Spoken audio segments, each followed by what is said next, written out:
안녕하세요. 사쿠라티오입니다. 지난 영상에서는 J리그 8경기를 분석했습니다. 이어서 이번 영상에서는 K리그 6경기를 분석하도록 하겠습니다. 또한 승무패 대상 경기들과 주말 세리의 경기들을 종합하여 금요일 밤 정도의 프로토 추천 경기를 웹사이트에 업데이트할 예정이니 아직 구독을 하지 않으신 분들께서는 구독해주셔서 커뮤니티에서 소식 받아가시길 바랍니다. 제가 분석할 첫 번째 경기는 승무패 8번 경기인 2위 전북과 3위 포항의 경기입니다. 우선 홈팀 전북은 지난 주말 FC 서울을 홈에서 3대 0으로 격파하며 오랜만에 승리를 가져갔습니다.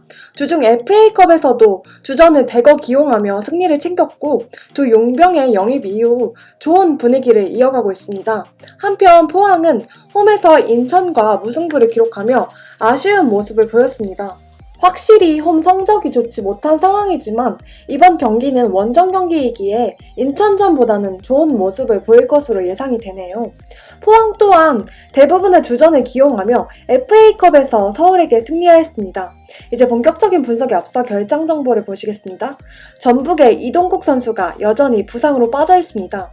하지만 지난 경기와 컵 대회에 교체로 투입된 구스타보가 벌써 4골을 넣으며 득점력을 가시하고 있고 바로 또한 좋은 활약이 예상되기 때문에 득점력 부재와 체력 문제가 모두 해결될 듯 보입니다.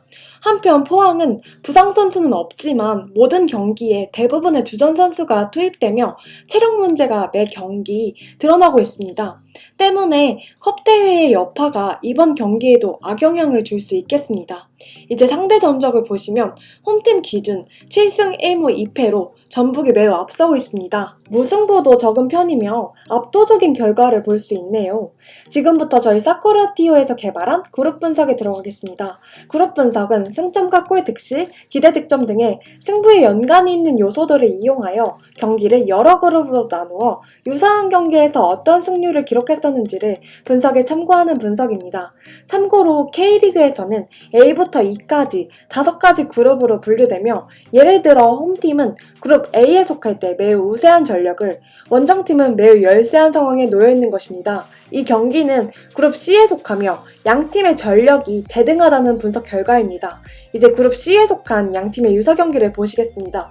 전북은 수원에게 승리를 기록하였고 포항은 대구와 무승부를 기록했습니다. 양팀의 전력은 비슷한 편이지만 상대 전적과 최근 분위기, 체력 상태를 고려하면 홈팀이 매우 유리해 보이는 경기입니다. 빅데이터 예측 결과도 이번 라운드 경기 중 가장 압도적인 승리 확률, 가장 낮은 무승부, 역배 확률이 나왔습니다. 그래서 저희는 홈팀의 승리를 예상하겠습니다. 다음 분석할 경기는 9번 경기인 8위 성남과 11위 서울의 경기입니다. 먼저 홈팀 성남은 지난 주말 강원과의 홈경기에서 무승부를 기록했습니다. 최근 3경기 무패 행진을 달리고 있고 FA컵에서도 오랜만에 홈 승리를 거두며 좋은 분위기를 이어가고 있습니다. 한편 원정팀 서울은 지난 라운드 전북에게 0대3으로 대패를 당했습니다. 3연패를 기록 중이며 FA컵에서도 포항에게 패배하였고 결국 최용수 감독이 자진 사퇴하였습니다.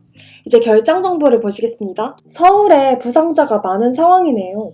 황현수, 오스마르 선수가 최근 부상으로 출전하지 못하고 있고 주중 FA컵에서 부상을 입은 한찬희 선수도 경기 출전이 불투명한 상황입니다.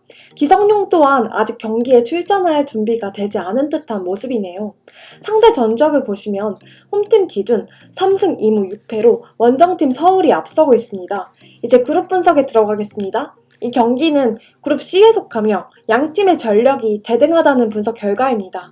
유사 경기를 살펴보시면 양팀 모두 1무 2패를 기록 중이네요.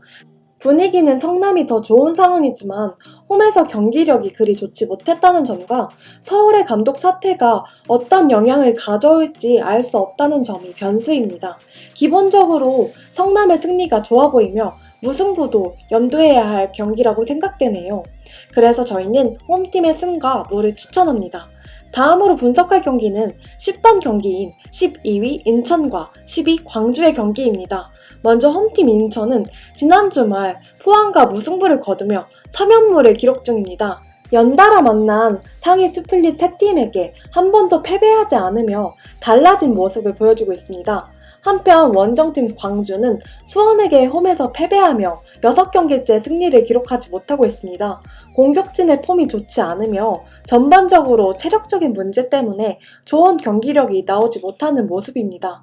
이제 결장 정보를 보시겠습니다. 광주 쪽에만 결장 선수들이 있습니다. 왼쪽 풀백 이으뜸 선수가 부상으로 최근 경기에 나서지 못하고 있으며 수비의 핵심 아슈마토프 또한 경고 누적으로 결장합니다. 광주 수비에 큰 타격이 있겠네요. 상대 전적을 보시면 홈팀 기준 3승 3무 1패로 인천이 조금 우세한 모습입니다. 무승부가 굉장히 많네요. 이제 그룹 분석에 들어가겠습니다. 이 경기는 그룹 C에 속하며 양팀의 전력이 비슷하다는 분석 결과입니다.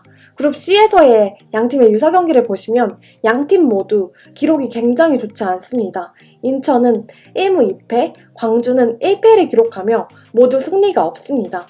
최근 분위기로만 보면 인천이 더 좋은 상황이지만 비슷한 전력의 팀과 경기가 없었기 때문에 인천이 어떤 모습을 보일지 확신이 들지 않는 경기입니다. 정황상 첫 승을 거두기 딱 좋은 타이밍이며 이번 경기도 이기지 못한다면 강등권 탈출은 정말 어려워지겠네요. 인천의 승리를 추천합니다.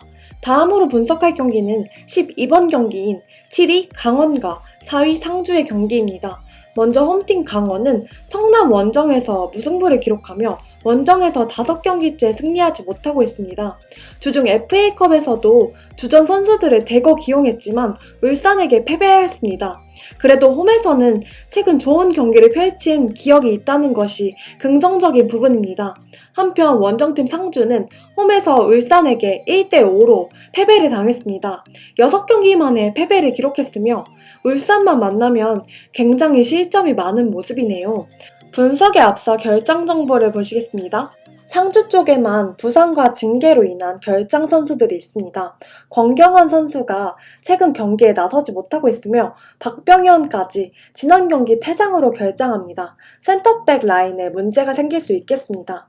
상대 전적을 살펴보시면 홈팀 기준 4승 2패로 강원이 앞서는 모습을 보이고 있네요. 이제 그룹 분석에 들어가겠습니다. 이 경기는 그룹 C에 속하며 양팀의 전력이 대등하다는 분석 결과입니다. 유사 경기를 살펴보시면 강원은 전북과 서울에게 승리하며 이전 전승을 기록 중입니다. 한편 상주는 1무 1패로 좋지 못한 모습이네요. 해외 기준 강원이 정배이지만 현재 승무패 투표율은 상주 쪽에 몰리는 상황입니다. 상주의 원정 성적이 좋아 보이지만 대부분이 홈 약체들과의 경기를 치른 것이며 강원의 홈 경기력이 좋기 때문에 홈팀의 승과 무승부를 예상합니다. 다음으로 분석할 경기는 13번 경기인 9위 수원과 5위 대구의 경기입니다. 먼저 홈팀 수원은 광주 원정에서 승리를 기록하고 감독 사임 이후 첫 승리를 거뒀습니다. 하지만 경기력 자체는 그리 좋지 못한 상황이며 FA컵에서도 성남에게 패배하였고 일부 주전 선수들의 체력에 문제가 있을 수 있겠습니다. 한편 원정팀 대구는 홈에서 부산에게 대승을 거두며 오랜만에 승리를 기록했습니다. 주중 경기도 없어 체력적으로 유리한 상황이지만 원정 성적이 그리 좋지 않다는 것이 아쉽습니다. 이제 결장 정보를 보시겠습니다.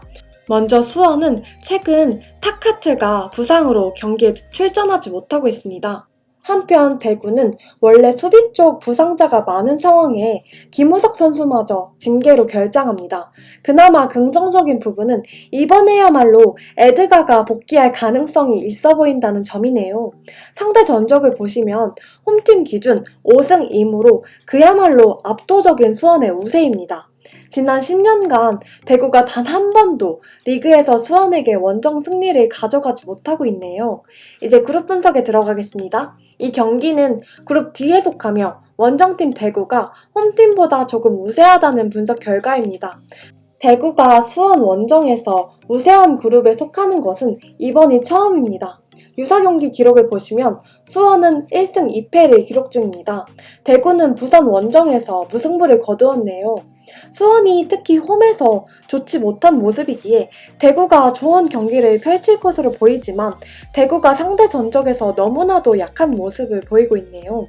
상대 전적이 정말 무시할 수 없는 요소이지만 대구가 수원에게 우세한 그룹에 속한 것도 처음이기 때문에 대구의 첫 승리를 도전해보고 싶은 경기입니다. 저희는 원정승을 예측하지만 영 불안한 분들은 다른 곳에서 마킹을 줄여서 무승부와 함께 가는 것을 추천드립니다.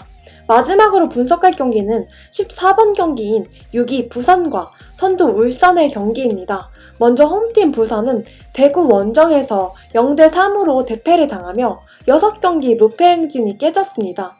확실히 원정에서는 실점이 좀 많은 편이지만 홈에서는 안정적인 모습을 보이며 단 1패만을 기록 중이네요. 한편 원정팀 울산은 상주 원정에서 5대1로 대승을 기록하며 4연승을 달리고 있습니다. 특히 원정에서 더 강한 모습을 보이고 있고 5연승을 기록 중입니다. FA컵에서도 강원에게 승리하며 좋은 흐름을 이어가고 있네요. 이제 결장 정보를 보시겠습니다. 부산 쪽 결장 선수가 너무나도 많은 상황입니다. 팀 내 거의 모든 왼쪽 풀백이 부상을 입어 오른쪽 수비수를 왼쪽에 기용할 것으로 보입니다. 울산은 주중 경기 때문에 체력적인 문제는 있겠지만 부상 선수가 없어 풀전력으로 나서겠네요. 상대 전적을 보시면 4승 2무 2패로 부산이 의외로 울산에게 우세한 모습을 보이고 있습니다. 모두 5년이 넘게 지난 기록들인 것은 감안해야 할 것 같습니다. 이제 그룹 분석에 들어가겠습니다. 이 경기는 그룹 D에 속하며 원정팀 울산의 전력이 홈팀 부산보다 우세하다는 분석 결과입니다. 유사 경기 기록을 보시면 부산은 3무 1패로 승리를 기록하지 못하고 있습니다. 한편 울산은 3전 전승을 기록 중이네요. 부산이 홈에서 잘 지지 않는 모습을 보이고 있지만 왼쪽 풀백이 붕괴된 상황에서 울산의 화력을 감당하기는 어려울 것 같으므로 원정팀의 승리를 예상합니다. 이번 경기부터 K리그 경기들이 관중 입장을 일부 허용하기 때문에 홈 이점이 조금 더 생길 수 있다는 점을 유의하시길 바랍니다. 이것으로 승무패 30회차 분석을 마치겠습니다. 더 많은 정보와 다른 리그의 분석 결과, 추천 경기 정보는 사커라티오.com에서 확인해주세요.